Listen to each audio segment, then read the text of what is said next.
എല്ലാം നഷ്ടപ്പെട്ടു എന്ന് തോന്നുമ്പോൾ ഒരു കഥ പറയാം. വർഷങ്ങളുടെ അധ്വാനമാണ് അരവിന്ദ് ആർക്കിടെക്റ്റ് ആൻഡ് കൺസ്ട്രക്ഷൻസ് എന്ന കമ്പനിയായി വളർത്തിയത്. വെറും കൈയോടെ പട്ടണത്തിലെത്തിയ അവൻ തന്റെ സ്വപ്നങ്ങൾക്ക് വേണ്ടി ഓരോ ഇഷ്ടികയും സ്വയം വെച്ചുറപ്പിച്ചു. അവന്റെ സമ്പാദ്യം അവന്റെ സ്ഥാപനത്തിന്റെ വിശ്വാസ്യതയിലും അവനെ വിശ്വസിക്കുന്ന തൊഴിലാളികളിലുമായിരുന്നു. പ്രധാനമന്ത്രിയുടെ നഗരവികസന പദ്ധതിയുടെ ഭാഗമായി ലഭിച്ച ഏറ്റവും വലിയ പ്രോജക്റ്റായിരുന്നു അവന്റെ കിരീടത്തിലെ പൊൻതൂവൽ. അന്താരാഷ്ട്ര നിലവാരത്തിലുള്ള ഒരു ടെക്നോളജി പാർക്ക്. അതവന്റെ ജീവിതത്തിലെ ഏറ്റവും വലിയ വിജയമാകുമായിരുന്നു.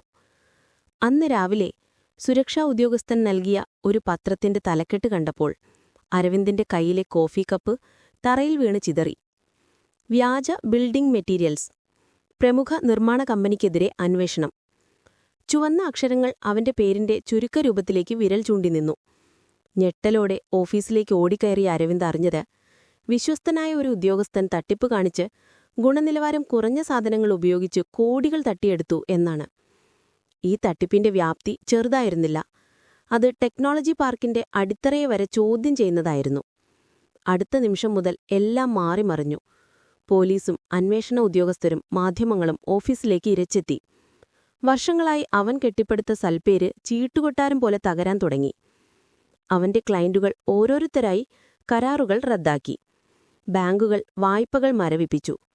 തൊഴിലാളികൾ പരിഭ്രാന്തരായി കമ്പനി വിട്ടു. വൈകുന്നേരമായപ്പോഴേക്കും അരവിന്ദിന്റെ 25 വർഷത്തെ പ്രയത്നം വെറും ഒരു പൊതുജനവികാരമായി ചുരുങ്ങി. അവൻ കള്ളനാണ്, വിശ്വാസവഞ്ചകനാണ് എന്ന മട്ടിൽ വാർത്തകൾ പരന്നു. രാത്രി ഏറെ വൈകി ശൂന്യമായ തന്റെ ഓഫീസിലിരിക്കുമ്പോൾ പുറത്ത് മെയിൻ ബോർഡിൽ സ്ഥാപനത്തിന്റെ പേരെഴുതിയ വലിയ സൈൻ ബോർഡ് അവൻ കണ്ടു. ആ പേര് അവനായിരുന്നില്ല, അതവന്റെ ജീവനായിരുന്നു. ഒരു ദിവസം, വെറും ഒരു ദിവസം, അവൻ കസേരയിലേക്ക് തളർന്നിരുന്നു. സാമ്പത്തികമായി പാപ്പരായതിനേക്കാൾ വലിയ വേദന അവന്റെ ആത്മാഭിമാനം നഷ്ടപ്പെട്ടതിലായിരുന്നു. പക്ഷേ അടുത്ത നിമിഷം അവൻ മേശപ്പുറത്തെ ഒരു പഴയ ഫോട്ടോ കണ്ടു. അവിടെ ഒരു കൂട്ടം തൊഴിലാളികൾ ചിരിച്ചു നിൽക്കുന്നു. അവർ അവന്റെ കുടുംബം പോലെയായിരുന്നു. എല്ലാം തകർന്നെങ്കിലും ഞാൻ തകർന്നിട്ടില്ല, അവൻ സ്വയം പറഞ്ഞു. എനിക്ക് തെളിയിക്കണം.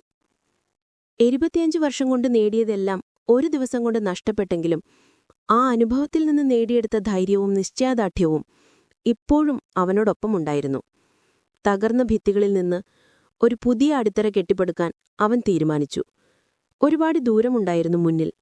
പക്ഷേ തകർച്ചയുടെ ആഴത്തിൽ നിന്ന് അവനൊരു പുതിയ യാത്ര തുടങ്ങേണ്ടതുണ്ടായിരുന്നു.